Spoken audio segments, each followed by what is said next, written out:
देखिए, तो सेमेस्टर 5 का इकोनॉमिक्स हम लोग करने आ रहे हैं। तो सेमेस्टर 5 का इकोनॉमिक्स का पहला चैप्टर जो है चैप्टर 1, वो आपका 2 मार्क्स एग्जाम में कवर करेगा।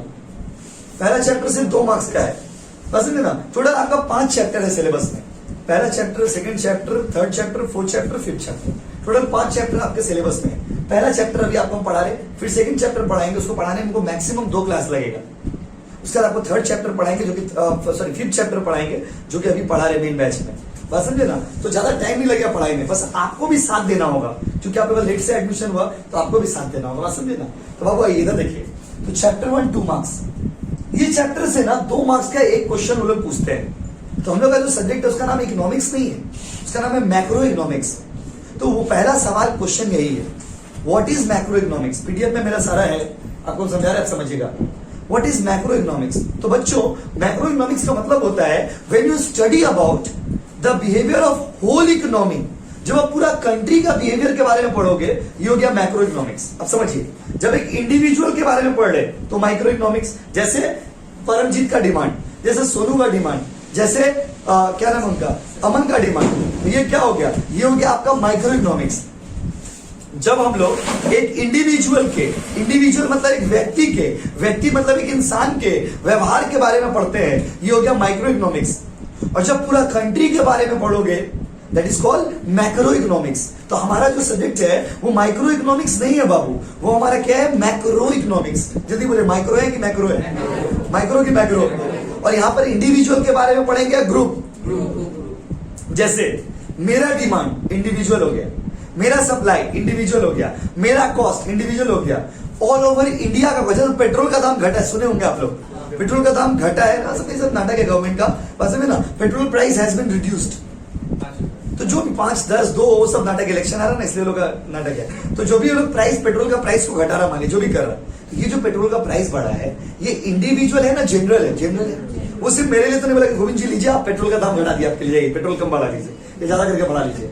मेरे लिए तो नहीं, तो पूरा देश के लिए, हर एक व्यक्ति के लिए। माय डियर स्टूडेंट, महंगाई जो बढ़ता है, तो महंगाई सिर्फ मेरे लिए ना, सबके लिए, सबके लिए। अब समझिए, तो जो चीज पूरा कंट्री का स्टडी करे वो मैक्रो इकोनॉमिक्स होता है, और जो किसी एक व्यक्ति का स्टडी करे, किसी एक इंसान का स्टडी करे, किसी एक आदमी का स्टडी करे, उसको क्या बोलते हैं बच्चों, माइक्रो। तो बताइए हमारे एग्जाम में माइक्रो आएगा ना, मैक्रो। 2 मार्क्स से पूछेगा, डिफाइन मैक्रो इकोनॉमिक्स। नोट्स मेरा लिखवाया हुआ, पहले आप समझ लीजिए। Macro economics mean study about whole aggregate, aggregate मतलब पूरा कंट्री के बारे में, पूरा यूनिवर्स के बारे में। यूनिवर्स ज्यादा हो गया, एक एक कंट्री, जैसे इंडिया का इकोनॉमी मैक्रो इकोनॉमिक्स, पाकिस्तान का इकोनॉमिक्स मैक्रो इकोनॉमिक्स, चाइना का इकोनॉमिक्स मैक्रो इकोनॉमिक्स। मतलब जब आप अलग अलग कंट्री के इकोनॉमिक कंडीशन के बारे में पढ़ते हो, जैसे कंट्री में इंप्लॉयमेंट है, कंट्री में इन्फ्लेशन महंगाई है, कंट्री में नेशनल इनकम है, कंट्री में जनरल प्राइस मतलब दाम बढ़ा हुआ है कि घटा हुआ है, इन सब चीजों के बारे में जब हम लोग पढ़ते हैं तो वो क्या हो जाता है बाबू, मैक्रो इकोनॉमिक्स। क्या बाबू बोलो ना, तो जल्दी बताइए, पहला क्वेश्चन यही, डिफाइन मैक्रो इकोनॉमिक्स। छोटा 7 अलग अलग कॉन्सेप्ट इसमें पढ़ाए गए, सब कॉन्सेप्ट आपको हम अभी पहला क्लास में ही कंप्लीट कर देंगे। बस आपका काम क्या है, खाली घर जाके आज तो लिख लीजिए, बस यही आपका काम है, समझे। और समझा तो आपको दे रहे, सारा मेरा ओन लैंग्वेज में ही लिखवाया हुआ है। उसके बाद बाबू अगला क्वेश्चन हम लोग का नोट्स में है कि मैक्रो इकोनॉमिक्स का क्या क्या स्कोप है, 2 मार्क्स के लिए। Define the scope of macro economics. तो बाबू मैक्रो इकोनॉमिक्स में लोग एग्रीगेट डिमांड के बारे में पढ़ते हैं, एग्रीगेट सप्लाई के बारे में पढ़ते हैं, इनकम और एम्प्लॉयमेंट के बारे में पढ़ते हैं, और price level of the country के बारे में पढ़ते हैं। तो पहले हमको ये बताइए कि माइक्रो और मैक्रो में क्या फर्क है। देखिए, माइक्रो इकोनॉमिक्स में आप एक व्यक्ति के व्यवहार के बारे में पढ़ते हो, how does that particular person behave in the economy. एक इंसान एक इकोनॉमिक सिस्टम में कैसे बिहेव करेगा। जैसे महंगाई बढ़ गया तो सामान हम कम खरीदेंगे, महंगाई घट गया तो सामान हम ज्यादा खरीदेंगे। अगर कोई सामान सस्ता हो रहा, आई विल बाय मोर, कोई सामान महंगा हो रहा है, आई विल बाय लेस। ये मेरा इंडिविजुअल बिहेवियर है, और इसका स्टडी आपको कराया जाता है माइक्रो इकोनॉमिक्स में। लेकिन हमारा चैप्टर, हमारा सब्जेक्ट माइक्रो नहीं है, क्या बाबू, मैक्रो। तो बताओ, we will study about individual behaviour और एग्रीगेट बिहेवियर। बोलो ना प्लीज, हम लोग इंडिविजुअल पढ़ेंगे या एग्रीगेट। तो हम लोग एग्रीगेट बिहेवियर के बारे में पढ़ेंगे।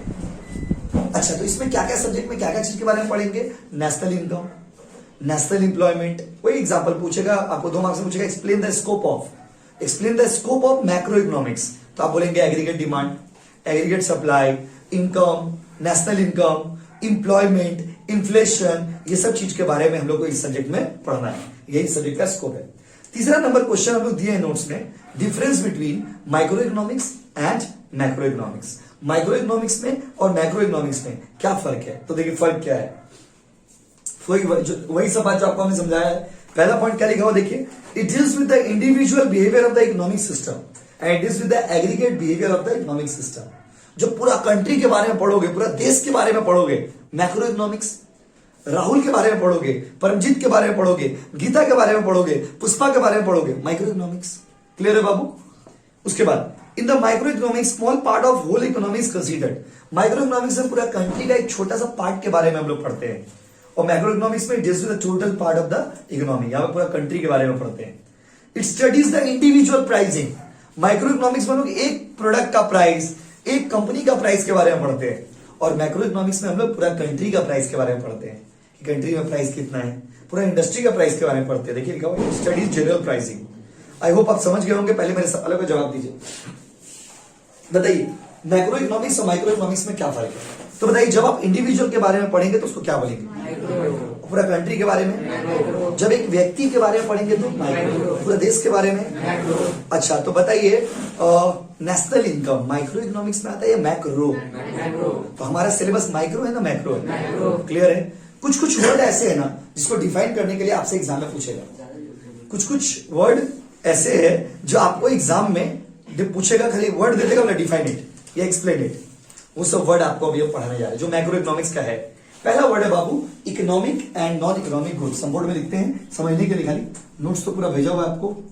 Economic and non economic. तो चलिए, आई होप आप डेफिनेशन समझ गए होंगे। पहला चैप्टर में इंट्रोडक्शन है। इंट्रोडक्शन 2 मार्क्स का आता है, 2 मार्क्स का एक क्वेश्चन देगा। पहले बताइए हमको, एक इंसान के बारे में पढ़ेंगे तो क्या होगा? मैक्रो। पूरा देश के बारे में पढ़ेंगे मैक्रो। बाबू समझ गए? जैसे एक बात बताइए, if you are studying about only one product and their prices, तो ये हो गया micro. If you are studying about whole economy and the price, तो ये क्या हो गया? मैक्रो। अब सवाल ये है कि कुछ वर्ड ऐसे हैं जो इस सब्जेक्ट में बार बार आपको मिलेंगे, वो वर्ड्स पहले आपको सीखेंगे, पढ़ेंगे, और यही वर्ड से भी क्वेश्चन आते हैं। तो पहला वर्ड है economic and non economic goods. बाबू सुनिए, what is the meaning of economic and what is the meaning of non economic goods? Economic और नॉन इकोनॉमिक गुड्स में क्या फर्क है? गुड्स का मतलब सबको पता है आप लोगों में से, गुड्स का मतलब सामान होता है। पर ये इकोनॉमिक और नॉन इकोनॉमिक, सुनिए, इकोनॉमिक गुड्स वो होता है ना बाबू जिसमें मनी इन्वॉल्व होता है। नॉन इकोनॉमिक गुड्स वो है जो आपको फ्री में मिलता है। कैसे मिलता है आपको? फ्री। देखिए कितना सिंपल है। जिसमें पैसा इन्वॉल्व उसको क्या बोलते हैं? इकोनॉमिक। जो फ्री होगा, जैसे हवा। हवा क्या है? पैसा देके मिलता है, फ्री है। फ्री है, लेकिन वही ऑक्सीजन, ये तो पैसा देके मिलता है। जो चीज पैसा देकर के मिले वो कौन सा गुड्स हो गया? बताइए, बोलो ना प्लीज। आज जो फ्री में मिले। अच्छा, माता जी मतलब मम्मी जो किचन में काम कर रही है, आपकी मम्मी, हमारी मम्मी जो किचन में काम कर रही है, अभी आप घर जाएंगे बिरयानी खा के सो जाएंगे, तो आप जो घर जाएंगे बिरयानी खाएंगे। मम्मी जो इतना मेहनत से काम कर रही है आपके, हमारे लिए, वो इकोनॉमिक है या नॉन इकोनॉमिक? बोलिए। Will she be rewarded? क्या उनको पैसा मिलेगा? क्या उनको उसके बदले आप पैसा देते हो? नहीं देते। और हम लोग उस चीज का वैल्यू भी शायद नहीं समझ पाते।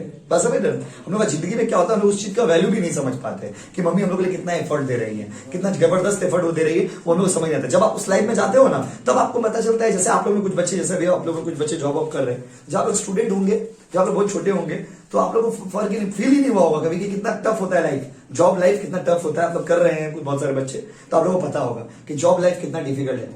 अब आपका लाइफ का फ्रीडम खत्म हो गया। फ्रीडम होता है ना, फ्रीडम, आजादी। आजादी कहाँ है जिंदगी में? बताइए। एक मशीन जैसा लाइफ बन जाता है इंसान का। रोज सुबह आप उठेंगे, रोज वही रूटीन को फॉलो करेंगे, रोज आप जाएंगे, रोज आप आएंगे।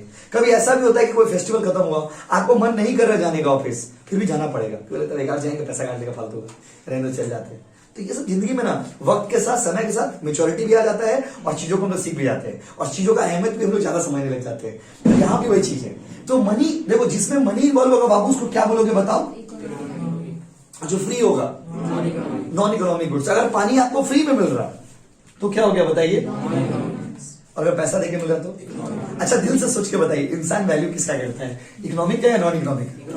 इकोनॉमिक का। फ्री वाला चीज को हम लोग वैल्यू नहीं करते। ये बहुत सुंदर चीज है, ये बहुत सुंदर रिलेशन है जो इकोनॉमिक्स पढ़ाता है हम लोगों को, कि we don't value the something which we get free of cost. अगर आपको हम फ्री में कुछ बात बता रहे हैं, आप अच्छा नहीं लगेगा। वही बात जानने के लिए आप मेरे पास आओगे, पूछोगे, समझोगे, हमने 200 रुपए दीजिए, 50 रुपए दीजिए, 100 रुपए दीजिए, इसको कंसल्टेंसी बोलते हैं आज के जमाने में। क्या होता है वो? कंसल्टेंसी। अब समझ रहे हो क्या बोले? कुछ अच्छा बात आपको हम बता रहे हैं, फ्री में बोल रहे हैं, पैसा नहीं ले रहे हो हमसे, आपको फील नहीं होगा, बोले फालतू का ज्ञान दे रहे हैं। वही अगर आपको कंसल्टेंसी सर्विसेज के पास जाएंगे, एक्सपर्ट्स के पास जाएंगे, 500, 1000, 5000, 10,000 लेंगे, आपको लगेगा वाह कितना अच्छा पढ़ा है, कितना अच्छा बताया। माय डियर स्टूडेंट, कोई भी चीज जो फ्री में मिल जाता है ना, उसका कदर हम लोग नहीं करते जिंदगी में। और ये इकोनॉमिक्स से सिखा रहा आपको। बताइए तो इकोनॉमिक्स में how many types of goods guys? 2 types, economic और तो विच आर पेड, वो कौन से गुड्स होते हैं? विच आर फ्री, बस में नॉन इकोनॉमिक। जैसे कोलकाता में हम लोग आप लोग रहते हैं, थोड़ा सुंदर चीज समझिए, हम लोग शहर में रहते हैं, कोलकाता एक डेवलप सिटी है, बस नहीं, सिटी बहुत मेट्रोपॉलिटन सिटी है, तो कोलकाता में हम लोग आप लोग रहते हैं, तो कोलकाता में हम लोग ना पेड़ पौधा, घास भूसा, ये सब चीज मतलब देख के हम लोग का मन पिघल जाता है।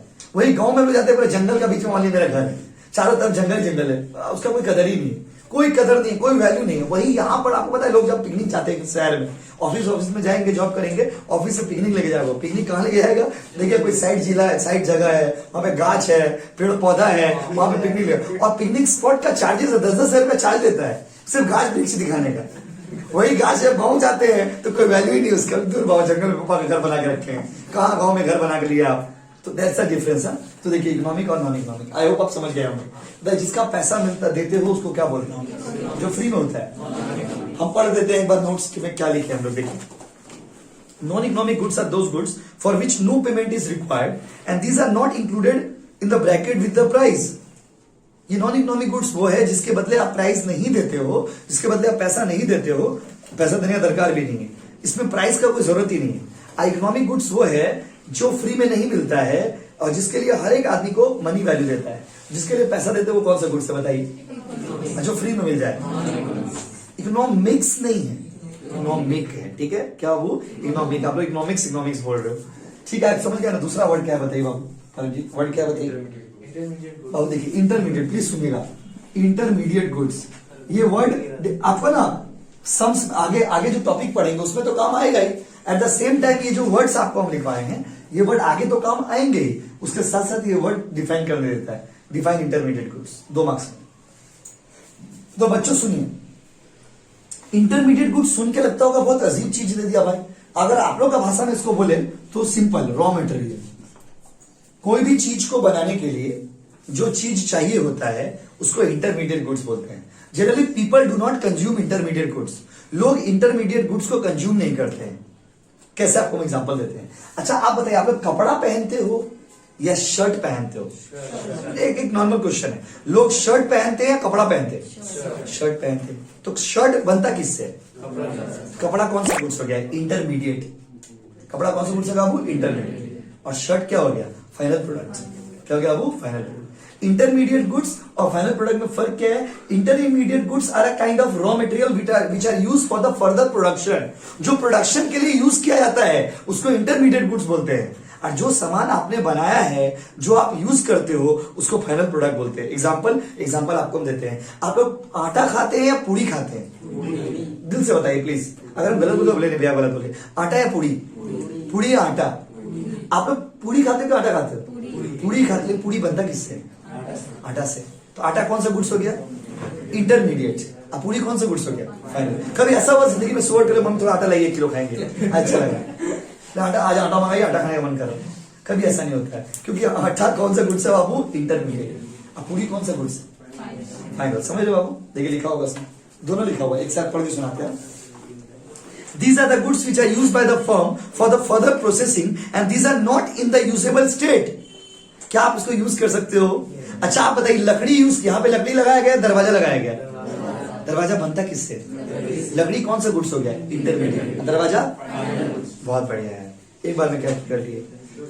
These goods are not yet क्या लिखे हो? Cross the boundaries of production. अभी तक इसने बाउंड्री प्रोडक्शन का क्रॉस नहीं किया है, अभी तक ये बना नहीं है। For example would for furniture, example भी हम लोग लिखी है। फर्नीचर बनाने के लिए लकड़ी कौन सा गुड्स हो गया? इंटरमीडिएट। अब फाइनल देखो, these are the product which are actually used by the final consumer, these are sold in the market at the different prices। बात समझे ना? आप आराम से देखो, जैसे अगर आप लिख के लाए हो तो अच्छा बात है, हम ऐसे नोट्स पहले भेज दिया करेंगे, तो आपको अगर लिख लिया तो ठीक है, नहीं लिख लिया तो पीडीएफ से पढ़ेंगे, घर में जब टाइम मिलेगा तो अपना लिख लीजिएगा। बात समझे आपको? तो लिखने का झमेला आप लोग यहाँ पर इस बैच में खत्म कर दिए। तो पहले आप हमको ये बताइए, वो जैसे अच्छा आप लोग चप्पल पहनते हो या चमड़ा पहनते हो? सोच के बताइए। चप्पल पहनते जो कि बनता किससे बाबू? चमड़ा से। तो बताइए चमड़ा कौन सा गुड्स हो गया? चप्पल क्या हो गया? कितना इजी। जो आप यूज कर रहे हो वो फाइनल है, जो आप बनाने में हेल्प कर रहे हो क्या बाबू? इंटरमीडिएट। क्लियर है बच्चों? चलो अगला में आ जाइए सेविंग्स। सेविंग्स क्या होता है? माय डियर स्टूडेंट्स ध्यान दीजिएगा बोर्ड में। Every person has the income. हर एक आदमी का अपना कुछ इनकम होता है। हर एक आदमी का बाबू कुछ इनकम होता है। सुनिएगा, and the income of an individual is divided into 2 parts. हर एक आदमी के इनकम को हम लोग 2 पार्ट में बांट देते हैं। The part of your income which is used for the daily consumption. Income, कोई भी आदमी जब पैसा कमाता है ना बाबू, तो वो 2 पार्ट में बढ़ जाता है। अगर आप 10 रुपया कमाओगे ना तो वो 2 पार्ट में बढ़ जाएगा। इनकम का वो हिस्सा जो आप खर्च कर देते हो उसको इकोनॉमिक्स कहता है कंजम्पशन। क्या कहता है बच्चों? और इनकम का वो हिस्सा जो आप खर्च नहीं करते हो उसको इकोनॉमिक्स बोलता है सेविंग्स। देखिए 2 वर्ड एक साथ पढ़ो, तो दोनों वर्ड एक साथ ही पढ़ा दिया आपको। सेविंग और कंजम्पशन में फर्क क्या है? इनकम का वो हिस्सा जो हम लोग डेली लाइफ में यूज करते हैं उसको क्या बोलते हो बताइए, बोलो ना प्लीज। कंजम्पशन। इनकम का वो हिस्सा जो डेली लाइफ में यूज करते हो वो है कंजम्पशन, और इनकम का वो हिस्सा जो आपने खर्च नहीं किया वो क्या बाबू? सेविंग्स। जल्दी से बताइए, हम 100 रुपया कमाए अभी, उस 100 रुपया में से 40 रुपया का हम खिलौना ले लिए, वो क्या हो गया? कंजम्पशन। और 60 रुपया हम खर्च नहीं किए, क्या हो गया बच्चों? कोई दिक्कत? देखिए क्या लिखा नोट्स में आइए। It may be defined as the part of the income which is not spend by the individual for consumption. Whatever is left in the hand after spending is known as savings.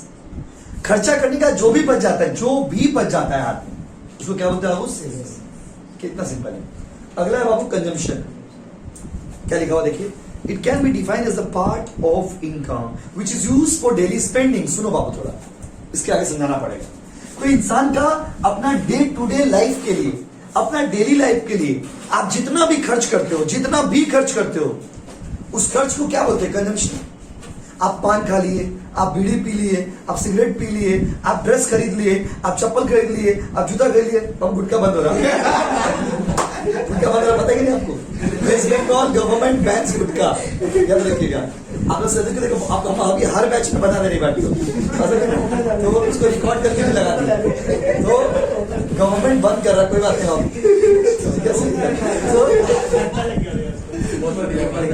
तो इसको थोड़ा ध्यान दीजिएगा अगला दिन से। कोई अगर आप लोगों में कोई अगर मतलब गुटखा लवर हो तो आप थोड़ा स्टॉक कर लेना, स्टॉक। देखिए तो देखिए जो बात कर रहे हैं बस आपको, तो सुनिए जो बता रहे थे आपको। तो गुटखा हो, पान हो, बीड़ी हो, सिगरेट हो, कपड़ा हो, लत्ता हो, जूता हो, चप्पल हो, इसमें जो आप खर्च करेंगे वो क्या होगा? वो कंजम्पशन। क्या होगा? पर पता है कंजम्पशन का एक खूबी है, कंजम्पशन का, सुनिएगा, कंजम्पशन का इनकम से एक डायरेक्ट रिलेशन। क्या रिलेशन है? सुनिए, तो देखिए जैसे जैसे इनकम बढ़ेगा वैसे वैसे खर्चा भी बढ़ेगा। यूनिक चीज बता रहे, सुनिएगा। A person expenditure increases with the income. आदमी का जो खर्चा है ना बाबू वो इनकम के साथ बढ़ता है। जब ज्यादा कमाते हो ना तो आपका खर्चा भी बढ़ जाता है। जैसे देखो आपके पास 100 रुपया था, आप ट्यूशन आ रहे थे, सपोज आपके पास 50 रुपया था, अब दिमाग ज्यादा चल नहीं रहा था, लेकिन ट्यूशन में आपको आपका मौसी मिल गए या मौसी मिल गई और आपकी मासी आपको 1000 रुपया का नोट धरा दी। तो बेटा इतने बात मिलो, गला वाला मिले, एकदम माँ ने बहुत प्यार किया आपको, उसके आपको 1000 रुपया दे दिया आपने। ऐसा होता नहीं हम लोग के साथ बट ठीक है, इट्स ओके फाइन। कभी हमारे अज्यूम मान लीजिए तो 1000 रुपया मासी आपका हाथ में, जैसे 1000 रुपया आपका हाथ में है ना, बोले ट्यूशन नहीं जाएंगे। पहले सबसे पहले डिसीजन ट्यूशन कैंसिल। क्या बोले? Tuition cancel. क्योंकि योर माइंड स्टार्ट्स वर्किंग। आपका दिमाग इतना देरी से चुपचाप डल था, कितना अच्छा ट्यूशन आ रहे थे कि जा रहे पढ़ेंगे अपना आ जाएंगे। जैसे 1000 रुपया रास्ता में आपको मिल गया ना, आपका माइंड एकदम एक्टिव हो गया, तुरंत एक्टिव हो गया। बस समझ रहे? और जैसे आपका माइंड एक्टिव हुआ, माइंड में क्या रहा? सबसे पहले ट्यूशन जाने का नहीं, अभी बंक मारेंगे पहले, ठीक है। उसके बाद अभी क्या करेंगे? अभी कोई दोस्त बगल में था, बोले चलो तुम बिरयानी खिला रहे हो। क्या खिला रहे हो? गए बेटा अरमान बिरयानी में, 50 रुपया 60 रुपये में बिरयानी, पहले 2 पैकेट ले लिए, जो भी 70-80 जो भी, पसंद है ना, 2 पैकेट बिरयानी खा लिए। उसके बाद दिमाग में देखो फाइनेंस, एक चीज याद रखिएगा, ये अच्छा चीज है। लोग कहते हैं पैसा सब कुछ नहीं है, पैसा ही सब कुछ है। समझ ना, money, you know, money runs your mind. आपका दिमाग को तो पैसा ही चलाता है। आप सोच के देखिए, आप खुद देखना अपने लाइफ में, क्योंकि जब आपके पास पैसा नहीं है तो माइंड चुपचाप है, सिंपल स्टेबल है। जैसे पैसा आता है ना, दिमाग में 10 तरह के थॉट्स आ जाते हैं, ये खरीद ले रहे, वो खरीद ले रहे, हिना कर ले रहे, तेना कर ले रहे, lots of thoughts strikes your mind. याद रखिएगा, याद रखिएगा, इन जैसे जैसे इनकम बढ़ता है ना तो कंजम्पशन बढ़ जाता है। एक इंसान जब गरीब होता है ना तो उसके लिए कोई अच्छा सामान, खराब सामान कुछ नहीं होता है। इकोनॉमिक्स कहता है कि there is nothing called superior और inferior for the poor person. एक गरीब इंसान के लिए सुपीरियर और इंफीरियर कुछ भी नहीं है बाबू, लेकिन this is all your income that makes the good superior और इंफीरियर। ये तो आपका इनकम है जो सामान को इंफीरियर सुपीरियर बना देता है। गरीब के लिए कोई सुपीरियर कोई इंफीरियर नहीं है। आपको पता है, हम लोग मम्मी लोग जब गांव में रहती थी, वो पहले का बता रहा है आपको, आपकी मम्मी लोग से पूछेंगे वो लोग भी बताएंगे। तो पुराने जमाने में जो लेडीज लोग होती थी, उन लोग क्या करती थी, उन लोग काजल जो लगाती थी, कैसे काजल लगाती थी, उन लोग क्या बर्तन को जलाती थी, बर्तन को ना जलाती थी, बर्तन का वहां से राख निकलता था कुछ टाइप का, बस में ब्लैक ब्लैक कलर का। अब उसको फिर अपना बुद्धि लगा करके, कोई पुराने जना गांव देहात वाला बुद्धि लगा के, तब वो लोग काजल का रूप में इस्तेमाल करते थे। पहले का लेडीज लोग का बता रहे हैं। आज की जो महिलाएं हैं वो लोग ऐसे करेंगे, बताइए, अब राख लगाएंगे, ऐसे राख लगा लिए, लगा पाएंगे। हम लोग लेकमी आइकॉनिक काजल, काजल इतना गहरा जो समय को मार देखिए अभी तो नहीं, मेरा तो पढ़ाई है, मैं तो मार्केटिंग मैनेजमेंट का पढ़ाई किया ना हम लोग, तो पढ़ाई है, एक मार्केटिंग स्लोगन हमको याद है, बस समझ रहे ना। तो ये जो लेकमी आइकॉनिक काजल है, ये क्या है, ये उन लोग बच्चियों लोग के लिए, उन बच्चों के लिए, उन बहनों के लिए जिन लोग, मान लीजिए जिन लोग का कमा पा रहे, जिन लोग का इनकम है, जिन लोग का इनकम अच्छा खासा है। क्योंकि देखो गरीब आदमी कभी भी अच्छा हाई क्वालिटी लो क्वालिटी फर्क नहीं करेगा। एक गरीब लड़का जो है बेचारा, वो आपका मार्गो साबुन बोलिए, वो लक्स साबुन बोलिए, डव साबुन, उसको क्या फर्क पड़ता है? फॉर हिम एवरी साबुन इज सेम, उसके लिए हर साबुन सेम है। एक गरीब बच्चे के लिए, एक नॉर्मल बच्चे के लिए लक्स डव फॉर मैटर नहीं करता है। ये लक्स, ये डव, ये संतूर, ये सब किसके लिए है? ये सब उन लोगों के लिए जिन लोगों के पास इनकम सही है। अगर आपका बात समझिए, अगर आपका इनकम सही है, गांव के जो लोग होते हैं, जो बहुत गरीब लोग होते हैं, जिनके हाथ में लिक्विड कैश नहीं है, जिनके हाथ में लिक्विड कैश नहीं है, वो नहीं सोचते इतना कि कौन सा साबुन लगा रहे, साबुन बा, बस बा, तो साबुन बा मतलब बा, बस वो लोग सब साबुन से मतलब है। दे डोंट बॉदर कि whether they are using Lux, Dove और ब्ला ब्ला ब्ला, उनको फर्क नहीं पड़ता लक्स यूज करेंगे डव यूज करेंगे, लक्स डव संतूर ये सब आप लोग सोचेंगे, हम लोग सोचेंगे, क्योंकि हम लोग शहर में रह रहे हैं। और हम लोग के लिए क्या लक्स लगाएंगे, बोलता है ना त्वचा निकाले 4 हफ्तों में, सुंदरता का राज कौन है? लक्स। आज सॉफ्ट त्वचा के लिए क्या लगाएंगे? डव। सॉफ्ट त्वचा के लिए क्या लगाते हैं? डव का मार्केटिंग स्लोगन क्या है? सॉफ्ट त्वचा के लिए क्या लगाएंगे? डव। सबसे हेवी एडवर्टाइज किसका था? संतूर। संतूर साल वहां पे आता था टीवी में, सैफ अली का खड़ा है, उधर से लड़की आ रही है, देख के बोला वाह, क्या बोला वाह, सैफ अली का देख वाह, क्या बोले।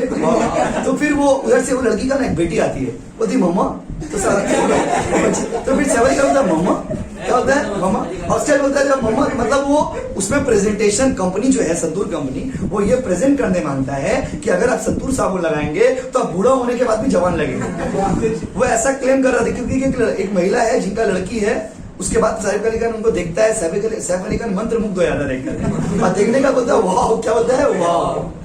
तो माय डियर स्टूडेंट, समझिए आप लॉजिक क्या है। ये सब चीज जो एग्जांपल्स आपको दे रहे हैं, ये हम लोगों के लिए, आप लोग के लिए, उन लोगों के लिए जिनके पास लिक्विड कैश है, जिनके पास इनकम है। आप सोचो, अगर आपके पास इनकम नहीं होगा तो आपका कंजम्पशन नहीं होगा, आप इतना सोचेंगे ही नहीं। अगर इनकम नहीं होगा, एक बार बताइए, इनकम नहीं होगा तो आप इतना सोचेंगे, you will not make the difference. समझे ना। देखो जैसे टूथपेस्ट भी जब हम लोग करते हैं, जब एक आदमी, देखो एक आदमी जब गरीब होता है, उसके लिए मार्गो, नीम, भीम बार से भी नहा ले, इसको फर्क, बेचारा को फर्क नहीं पड़ता है कि क्या भीम बार क्या। लेकिन वही बच्चा जब अमीर हो जाता है तो मार बेटा लक्स यूज करेगा, मार फेयर लवली पे फेयर लवली लगा रहा। तो ये सब क्या होता है, वो बच्चा आया नहीं तो फेयर लवली वाला, देखिए बच्चा फेयर लवली लगा रहा है तो आया नहीं, बस। तो माय डियर समझ रहे ना। तो इसमें क्या होता है, देखिए इसको बोलते हैं प्रोडक्ट का डिफरेंस, इसको आर्टिफिशियल डिफरेंस प्रोडक्ट का क्रिएट कर रहे हैं लोग। तो माय डियर स्टूडेंट, ये सब उन लोगों के लिए है जिनके पास इनकम है। हम वही आपको समझाना चाह रहे हैं कि याद रखिएगा, आपका इनकम ही आपका डिमांड को बढ़ाता है। देखिए आज इतना महंगाई क्यों बढ़ गया, वो भी आप सोचिए। आज इतना महंगाई बढ़ा, इसके पीछे वैसे तो बहुत सारा कारण है, उसमें वन ऑफ द मेजर कारण होता है डिमांड। डिमांड कब आता है? जब आपका हाथ में पैसा आता है। पैसा कब आता है? जब आपका इनकम बढ़ता है। तो एक बार बताइए, जैसे मान लीजिए पहले मेरा इनकम नहीं था, अभी मेरा इनकम हो गया, जैसे मेरा इनकम बढ़ेगा 10 तरह का चीज हम चाहेंगे, तो जैसे 10 तरह का चीज हम चाहेंगे तो उससे धीरे धीरे मार्केट में डिमांड बढ़ेगा। और मेरे ऐसा लाखों लोग हैं, हजारों लोग हैं, करोड़ों लोग हैं। आप बात को समझिए।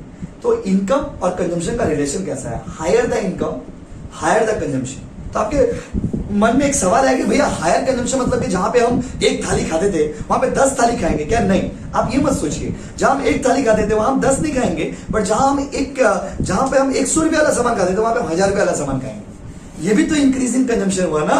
आप सोचिए, पहले हम नॉर्मल चावल खाते थे, 20 रुपये वाला, 30 रुपये वाला, 40 रुपये वाला। मेरा इनकम बढ़ेगा, हम बासमती राइस खाएंगे। मेरा इनकम बढ़ेगा, हम बिरयानी वाला चावल खाएंगे। बिरयानी चावल भात में खाएंगे, एटीट्यूड। बस में बिरयानी वाला चावल बना के दाल भात का सदका, दाल भात कर रहे हैं, बिरयानी को दाल भात का तरह खाएंगे। एटीट्यूड, पैसा है तो कुछ भी कर लीजिए। तो माय डियर स्टूडेंट, जब आपका इनकम बढ़ता है, समझिएगा, जब आपका इनकम बढ़ता है तो आपका कंजम्पशन बढ़ता है। रिलेशन समझिए। जब आपका इनकम घटता है तो कंजम्पशन घटता है। लेकिन when your income is nil, your consumption cannot be nil। ये लॉजिक बहुत अलग है। ज्यादा कमाएंगे, ज्यादा सामान यूज करेंगे, अच्छा सामान यूज करेंगे। कम कमाएंगे, कम सामान यूज करेंगे, चलो खराब सामान यूज करेंगे। लेकिन अगर मान लीजिए नहीं कमाएंगे तो क्या खाना पीना बंद कर देंगे? लो सोच के बोलिए। तो याद रखिएगा, even if income is zero, income अगर आपका जीरो भी हो जाता है, कंजम्पशन कभी जीरो नहीं होगा। इनकम मेरा अगर जीरो हो भी जाता है ना बच्चों, कंजम्पशन कभी जीरो नहीं होगा। Consumption can never B Neil. आपका कंजम्पशन कभी नील हो सकता है? बताइए। खाना पीना बंद कर देंगे, लॉकडाउन हुआ, पूरा कंट्री बंद हो गया, इतना प्रॉब्लम हुआ, ये समझे, फिर भी लोग खाना तो खा ही रहे थे। हम क्या बोले, 12 बोले, कोई ज्यादा खा रहा था, कोई कम खा रहा था। देखिए एक चीज बहुत सुंदर चीज है, आप लोग तो बहुत समझदार हो, आप लोग को बताना दरकार भी नहीं, बट याद रखिए द सेम थिंग, इकोनॉमिक्स बोलता है the same thing will not have same effect on each and every person. एक चीज का इफेक्ट हर आदमी के ऊपर एक जैसा नहीं होता। जैसे अभी कल ही फेस्टिवल था, हम लोग फेस्टिवल मनाए, but at the same time कोई ऐसा भी आदमी होगा जिसके घर में प्रॉब्लम हो, कोई ऐसा भी आदमी होगा जो अपना बैड टाइम से गुजर रहा होगा। तो माय डियर स्टूडेंट, इसीलिए ना कोई भी चीज को ओवर एक्सपोजिव नहीं करना चाहिए, क्योंकि याद रखिएगा the same thing may not have the same effect on everybody. Lockdown होता है तो कोई आदमी क्या होता है, बहुत कुछ आदमी बहुत खुश हो जाते हैं। क्या उसके पास पैसा है, उसके हाथ में लिक्विड कैश है, वो अपना खुश हो जाता है कि आराम से बैठेंगे, मार्च चिकन पकौड़ा खाएंगे, बिरयानी बनाएंगे, दोपहर में फ्राइड राइस बनाएंगे, वैरायटीज ऑफ प्रोडक्ट खाएंगे। कोई आदमी ऐसा भी है जो खाने को तरस जाता है। तो आप लॉजिकली सोचिए ना, तो इकोनॉमिक इफेक्ट इसी को बोलते हैं। और यही चीज क्या होता है ना, देखिए प्रॉब्लम क्या, हम लोग का पूरा कंट्री का डेवलपमेंट रुका हुआ है। इसका रीजन क्या है कि लोग सब कुछ के बारे में सोचते हैं, लोग इकोनॉमिकली नहीं सोचते, खाली इमोशनली सोचते हैं। हम लोग इंडियन लोग क्या है ना, हम लोग इंडियन लोग क्या है, इमोशनली बहुत स्ट्रॉन्ग है। मतलब कुछ बोलो नहीं, हम पाकिस्तान से आ गए ना, बस हो गया। तो आप बात मत करो, हमको नहीं सुनना, बस पाकिस्तान से आ गए हो गया। लेकिन हम ये नहीं सोचते कि हम लोग चाइना से पीछे, हम लोग ये नहीं सोचते कि हम लोग जापान से पीछे। क्योंकि देखो, जब आप इकोनॉमिक्स पढ़ने जाओगे तो आपको हर्ट होने लगेगा, तो आपको लगेगा कि नहीं आप तो देश के बारे में बोल रहे। क्योंकि इकोनॉमिक्स में इकोनॉमिकली हम लोग बहुत पीछे है। इंडिया में पॉवर्टी, इंडिया में अनएम्प्लॉयमेंट, इंडिया में इनइक्वालिटी। इंडिया में क्या नहीं है वो बता दीजिए, कोई ऐसा प्रॉब्लम। इंडिया में पॉपुलेशन का ब्लास्ट, पॉपुलेशन एक्सप्लोजन, ये शब्द इकोनॉमिक्स में सब आपको पढ़ाया जाएगा। ये पूरा हम लोग का नेशनल इनकम इस चैप्टर में धीरे धीरे आपको पढ़ाएंगे। तो बच्चों जल्दी बताइए, high income high consumption, low income low consumption, no income still the consumption. No कैसे होगा, वही तो समझने का चाहिए, यही तो तब से समझा रहे हैं आपको। अगर even if my income is nil, अगर मेरा इनकम नील भी हो जाता है बाबू, कंजम्पशन का भी नील होगा। खाना बंद नहीं करेंगे हम, क्या बोले, कोई कम खाएगा, कोई बेसी खाएगा, कोई हाई क्वालिटी खाएगा, कोई लो क्वालिटी खाएगा। खाना बंद कर देंगे क्या? प्याज का दाम इतना बढ़ जाता है बीच बीच में, फिर भी तो प्याज लोग खाते ही। हम लोग का देश का फाइनेंस मिनिस्टर से पूछा जाता है कि प्याज का दाम बढ़ा क्यों, तो बोलती है कि हम प्याज नहीं खाते, आई डोंट यूज द प्याज। मानना पड़ेगा, मतलब बोलते हम प्याज नहीं यूज करते, बा I don't take the onion बाबा। तो ऐसे तो कंट्री डेवलप नहीं करेगा ना। इकोनॉमिकली देश को आगे बढ़ना है तो इकोनॉमिस्ट लोग को बढ़ाना होगा। देखिए इसीलिए हम लोग का देश का जो पहले का प्राइम मिनिस्टर थे ना, मनमोहन सिंह, उनका रोल इनक्रेडिबल है इंडिया को बढ़ाने में, क्योंकि वो उनका कम्युनिकेशन उतना, देखो हर आदमी का एक जैसा क्या होता है, एक आदमी होता है इंट्रोवर्ट, एक होता है एक्सट्रोवर्ट। इंट्रोवर्ट मतलब क्या कि हमको आता है बट हम उतना बोलना पसंद नहीं करते। एक्सट्रोवर्ट मतलब एक्सपोज करना बहुत पसंद करते। तो उनका अंदर क्या नॉलेज बहुत था, बट वो देखिए पढ़ा लिखा आदमी पॉलिटिशियन नहीं हो सकता। अब पॉलिटिशियन पढ़ा लिखा नहीं होता है। इंडिया में अब इंडिया में कितना अच्छा होता है, पढ़ा लिखा आदमी पॉलिटिशियन नहीं हो सकता। क्या है पता है, दीक्षित साहब आपको पढ़ा बहुत अच्छा देंगे, लेकिन अगर आपको पॉलिटिक्स बता दिया नहीं सक पाएंगे। क्यों? क्योंकि देखिए पढ़ना अलग चीज है, वो बहुत गंदा चीज है, वो अलग चीज है। राजनीति अलग चीज है, वो हम लोग का लाइन नहीं। तो वो पढ़ा लिखा आदमी थे, उनको बना दिया पॉलिटिशियन। तो उनको जब पॉलिटिशियन बनाया तो वो कंट्री को इकोनॉमिकली बहुत स्ट्रॉन्ग कर चुके थे ऑलरेडी। कंट्री में हम लोग का एलपीजी 1991 में आया, लिबरलाइजेशन, प्राइवेटाइजेशन, ग्लोबलाइजेशन। जब आप इकोनॉमिक्स पढ़ते हो तो पूरा आपको पढ़ना पड़ेगा। 1991 में इंडिया में एलपीजी आया, लिबरलाइजेशन, प्राइवेटाइजेशन, ग्लोबलाइजेशन। और आज अगर इंडिया थोड़ा भी आगे है इकोनॉमिक्स के पॉइंट ऑफ व्यू से, तो जस्ट बिकॉज ऑफ हिम, वो फाइनेंस मिनिस्टर 1991 का जो पॉलिसी था इकोनॉमिक रिफॉर्म, उसके कारण। बात समझ रहे ना? तो याद रखिएगा, high income high consumption, low income low consumption, no income still the consumption, because the consumption can never be zero. Even if a person does not earn, he will not stop using the product. कम और बेसी use तो करेंगे। देखो लिखा होगा, क्या लिखा हो? It can be defined as the past of income. ये तो हो गया ना कंजम्पशन। अच्छा, ये तो पढ़ लिए। Part of income, the income has direct relation with consumption, that mean higher the income higher the consumption, lower the income lower the consumption, but even if there is no income still consumption arises. हमने सारा लिखवा दिया, आप समझ लेना। आओ भाई point number 5 में आओ। ये जो क्वेश्चन पढ़ाने जा रहे हैं ना आपको अभी, ये सीयू का फेवरेट क्वेश्चन है। सीयू हर एक साल में कभी कभी तो रेगुलर दे देता है, चिपका देता है ये question. Stock concept flow concept का डिफरेंस, मतलब इसको जितना कम बोला जाए इंपॉर्टेंट उतना कम है। स्टॉक और फ्लो में फर्क क्या होता है वो पहले समझिए। स्टॉक कॉन्सेप्ट और फ्लो कॉन्सेप्ट, दो वर्ड है, एक है बाबू स्टॉक और एक है बाबू flow. What is the difference between stock concept और flow concept? My dear student सुनिए, स्टॉक कॉन्सेप्ट जो होता है ना, वो इकोनॉमिक्स में मेजरमेंट का एक तरीका है। कोई भी चीज को मेजरमेंट करने का एक तरीका है स्टॉक कॉन्सेप्ट। स्टॉक कॉन्सेप्ट कहता है कि you measure some value at a particular point of time. जब किसी एक पर्टिकुलर पॉइंट ऑफ टाइम, एक पर्टिकुलर पॉइंट ऑफ टाइम में जब मेजर करिएगा तो ये हो गया स्टॉक कॉन्सेप्ट। और एक ओवर द पीरियड समझते हैं ना, 2 महीना 4 महीना 6 महीना 10 महीना। जैसे एग्जांपल दे रहे, बैलेंस शीट बनाते थे, याद है ना बचपन में बैलेंस शीट बनाते थे। बैलेंस शीट में लोग क्या लिखते थे? बैलेंस शीट एज एट मतलब उस पर्टिकुलर डेट में कितना मेरा एसेट है और कितना मेरा लायबिलिटी है। तो बैलेंस शीट क्या हो गया? Balance sheet is the example of stock concept, क्योंकि वो एक पर्टिकुलर पॉइंट ऑफ टाइम में बनता है। और पीएल अकाउंट बनाते थे यार, PL account was the example of flow concept, क्योंकि एक पर्टिकुलर पीरियड का बनता है। जब एक पर्टिकुलर पीरियड का कोई भी चीज को कैलकुलेट करोगे, जब एक पर्टिकुलर पीरियड का कोई भी चीज को मापोगे, जब एक पर्टिकुलर पीरियड ऑफ टाइम का आप बात करोगे, तो वो कौन सा कॉन्सेप्ट होगा? वो फ्लो। कौन सा बोलिए? और जब एक पर्टिकुलर पॉइंट ऑफ टाइम का बात करेंगे तो क्या होगा? स्टॉक। 2 मिनट के लिए आप इसको इग्नोर करिए, आपको बहुत ही सिंपल वे में समझाते हैं स्टॉक और फ्लो का डिफरेंस। तालाब देखिए आप, तालाब देखिए ना, पॉन्ड, वो हो गया स्टॉक कॉन्सेप्ट। और नदी देखिए, नदी वो क्या वो फ्लो कॉन्सेप्ट। देखिए तालाब का पानी रुका हुआ होता है एक पर्टिकुलर पॉइंट ऑफ टाइम में। आप तालाब में चाहो तो पानी को मेजर कर सकते हो। कैसे मेजर कर सकते हो? एक पर्टिकुलर पॉइंट ऑफ टाइम में आप मेजर कर सकते हो, क्योंकि वो तालाब में पानी रुका हुआ रहता है, वो हो गया स्टॉक कॉन्सेप्ट। और नदी का पानी जो होता है वो क्या हो गया? वो फ्लो कॉन्सेप्ट। फ्लो मतलब आएगा जाएगा, आएगा जाएगा, आएगा जाएगा। तो पीएल में भी तो ये होता है, पैसा आता है जाता है, आता है जाता है, आता है जाता है। ये कौन सा कॉन्सेप्ट हो गया? फ्लो। और बैलेंस शीट क्या हो गया? स्टॉक। बैलेंस शीट क्या हो गया? स्टॉक। तो stock concept, flow concept economics का दोनों पॉपुलर कॉन्सेप्ट है, जिसके हेल्प से इकोनॉमिक्स में अलग अलग चीजों को मेजर किया जाता है।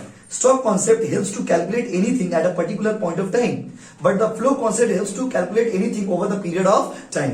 जब एक पर्टिकुलर पॉइंट ऑफ टाइम में निकालेंगे तो क्या बोलेंगे बच्चों? Stock. Over the period of time निकालेंगे तो क्या बोलेंगे बच्चों? फ्लो। कोई दिक्कत? चलिए देखते हैं क्या लिखा हुआ। It helps to measure at a point of time. It is measured for the period of time.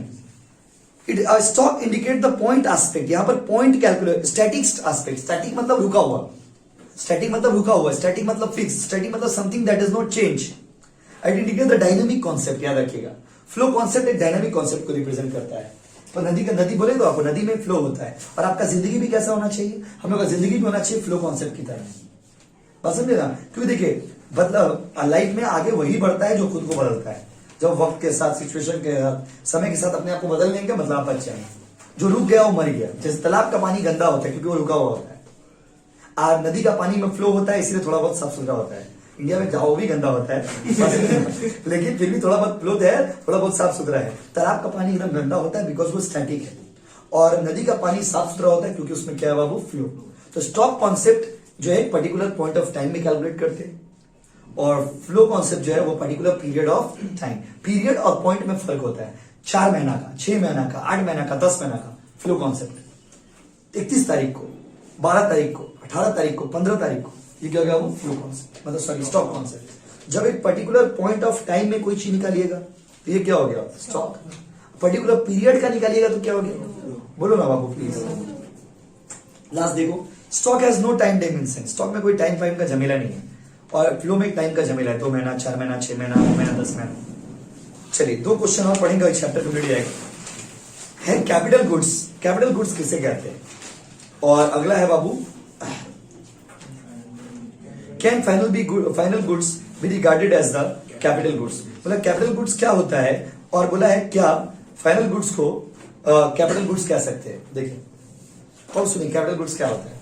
Capital goods का मतलब होता है, अगर आप लोग का भाषा में बोले तो फिक्स एसेट्स, आप लोग का भाषा में बोले तो fix asset, land, building, furniture, motor car, ये सब कैपिटल गुड्स है। कैपिटल गुड्स वो होते हैं ना which are use for the production purpose, जो बड़े बड़े प्रोडक्शन पर्पस के लिए यूज किए जाते हैं, जो इंसान अपना डेली लाइफ में यूज नहीं करता है। जैसे मशीन, कभी ऐसा हुआ आपकी जिंदगी में कि आप सुबह उठे बोले मम्मी मशीन लेकर ही खाएंगे, अच्छा नहीं लग रहा, नाश्ता करने का मन कर, मशीन खाने का मन कर, प्लीज मशीन बनाइए मेरे लिए। तो देखो कैपिटल मशीन, प्रेक, टूल्स, टूल्स मतलब प्रेक, हथौड़ी, ये सब क्या फैक्ट्री में यूज होता है, प्रोडक्शन में यूज होता है। तो कैपिटल गुड्स वो होते हैं जो एक तरह का ड्यूरेबल गुड्स होता है, और ये यूज किया जाता है प्रोडक्शन पर्पस के लिए। जैसे बड़ा बड़ा क्रेन देखते हो रास्ता में, बड़ा बड़ा क्रेन देखते हैं, बड़ा बड़ा क्रेन होता है, बड़ा बड़ा मशीन होता है, ये सब आपका प्रोडक्शन पर्पस में यूज किया जाता है। तो जो चीज प्रोडक्शन पर्पस में यूज किया जाए उसको हम लोग कैपिटल गुड्स बोलते हैं, और जो इंसान का डेली लाइफ में यूज करते हैं उसको कंज्यूमर गुड्स बोलते हैं। चावल, तेल, हल्दी, नमक, मिर्चा, धनिया पत्ता, पुदीना, ये सब क्या हो गया कंज्यूमर गुड्स, हम लोग डेली लाइफ का प्रोडक्ट है। लेकिन मान लीजिए plant and machinery, tools, tools मतलब क्या, जो प्रेक हुआ, हथौड़ी हुआ, और भी जितना भी सामान है। कभी होता है क्या, थोड़ा 50 ग्राम प्रेक लेके आज प्रेक थोड़ा खट्टा खाने का मन कर, प्रेक खाएंगे। देखिए टेस्ट देखिए कैसा है माय डियर स्टूडेंट, प्रेक, हथौड़ी, ये सब एक हथौड़ी मारी तो हमको थोड़ा मन कर। आप जैसे इमेजिन करिए अगर जिंदगी ऐसा होता तो कैसा होता। तो माय डियर स्टूडेंट, ये प्रेक, हथौड़ी, ये सब हम लोग खाते हैं क्योंकि डेली लाइफ का सामान नहीं है। तो कैपिटल गुड्स वो होता है, कैपिटल गुड्स वो होता है जो यूज किया जाता है प्रोडक्शन पर्पस के लिए। तो क्वेश्चन एग्जाम में आया था, बोला क्या ना फाइनल गुड्स भी कैपिटल गुड्स, बोला क्या फाइनल गुड्स कैपिटल गुड्स हो सकता है, नो। बोला है फाइनल गुड्स कैपिटल गुड्स हो सकता है, नहीं, क्योंकि कैपिटल गुड्स को लोग डेली लाइफ में यूज नहीं करते, अब फाइनल गुड्स को लोग डेली लाइफ में यूज करते हैं। तो यही फर्क है। देखिए पढ़ते हैं क्या क्या लिखा है नोट्स में। Capital goods refers to those goods which are not man made, जो हम लोग बनाते हैं, जो ड्यूरेबल आइटम है, लंबा समय तक चलता है, और जिसको यूज किया जाता है गुड्स और सर्विस को प्रोड्यूस करने में, जैसे मशीन, जैसे टूल्स, जैसे बिल्डिंग, जैसे equipment. These are treated as fix asset, इसको एक तरह का फिक्स एसेट बोलते हैं, और फिक्स एसेट बोलते हैं, और अकाउंट्स में इसको बोलते हैं प्रॉपर्टी प्लांट इक्विपमेंट, अकाउंट्स में इसको बोलते हैं प्रॉपर्टी प्लांट इक्विपमेंट। और लास्ट पॉइंट देखिए, paragraph change. Final goods are those goods which are ultimately used by the consumer. Capital goods are not final goods because these are not used to create, these are used to create final goods. Capital goods final goods नहीं, क्या है, capital goods का use करके final goods बनता है।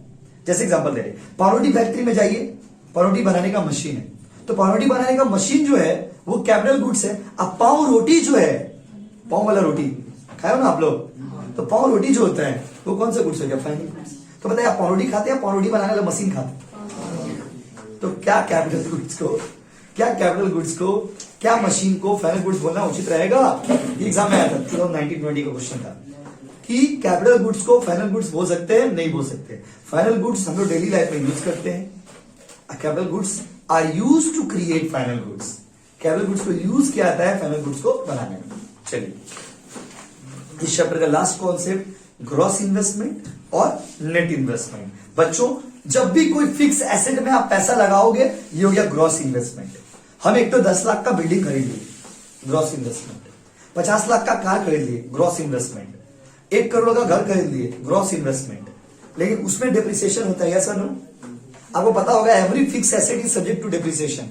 दुनिया में जितना फिक्स एसेट है लैंड को छोड़ के, दुनिया में जितना फिक्स एसेट है लैंड को छोड़ के, सबका वैल्यू घटता है, सबका वैल्यू। अगर एक मोबाइल आज आप खरीद रहे 10,000 में, कल आप बेचने जाओगे कोई आपको 10,000 नहीं देगा, 2,000 थोड़ी देगा। मतलब कुछ भी ना अंट संट बोल रहे बाकी नालायक। कैसे देश आगे बढ़ा दे देगा, आपका दर्द समझ लीजिए, आपको ऐसा फील हो रहा है। तो अगर देखिए जैसे यहाँ पे एसी लगा हुआ था, पुराना एसी था कोचिंग वाला, पुराना एसी 40,000 का था, उसको अभी वो 2000 का हो गया, क्योंकि 5 साल हो गया उसका डेप्रिसिएशन। वक्त के साथ, समय के साथ वैल्यू क्या होता है, वो घटता है। समझ ना? एक चीज याद रखिएगा, सिर्फ लैंड का वैल्यू नहीं घटता है। तो ग्रॉस इन्वेस्टमेंट और नेट इन्वेस्टमेंट में फर्क क्या है, जैसे सुनिए ना प्लीज। ग्रॉस इन्वेस्टमेंट, मान लीजिए हम 10 लाख का एक तो घर खरीदे, ये मेरा ग्रॉस इन्वेस्टमेंट, इसमें से डेप्रिसिएशन माइनस कर दिए तो आ जाएगा नेट इन्वेस्टमेंट। 10 लाख का मेरा घर था, उसमें से मान लीजिए हम 1 लाख का डेप्रिसिएशन हो गया, उसका 1 लाख का वैल्यू घट गया, तो अभी नेट इन्वेस्टमेंट कितना हो गया, 9 लाख। तो ग्रॉस इन्वेस्टमेंट और नेट इन्वेस्टमेंट में फर्क क्या है? ग्रॉस इन्वेस्टमेंट मतलब total investment in fix asset, total investment. हम 1 लाख का एक बाइक खरीदे, ग्रॉस इन्वेस्टमेंट, उसमें से 20,000 डेप्रिसिएशन हो गया, तो नेट इन्वेस्टमेंट कितना हो गया, 80। ग्रॉस इन्वेस्टमेंट कितना हो गया, 1 लाख। ग्रॉस इन्वेस्टमेंट मतलब टोटल इन्वेस्टमेंट, और नेट इन्वेस्टमेंट मतलब आफ्टर डिडक्टिंग द डेप्रिसिएशन। देखिए लिखा हो, gross investment refers to the investment in the fixed asset or capital formation.